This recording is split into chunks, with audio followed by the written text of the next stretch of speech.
लाडक्या बहिणींसाठी फडणवीस सरकारचं मोठं गिफ्ट। राज्य सरकारची मोठी घोषणा। लाडक्या बहिणींना मिळणार संक्रांतीआधी प्रत्येकी 3000 रुपये।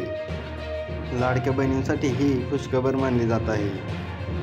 नमस्कार, मी अमित बागडे। युनिक मराठी यूट्यूब चॅनलमध्ये तुमचे स्वागत करतो। अपात्र लाभार्थ्यांचे अर्ज बाद करण्याबाबत कोणताही निर्णय झालेला नाही।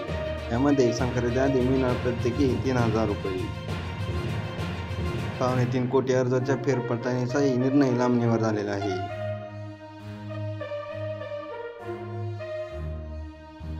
अशाच माहितीपूर्ण व्हिडिओसाठी आमच्या चॅनेलला सबस्क्राईब करा, शेअर करा, लाईक करायला विसरू नका। धन्यवाद।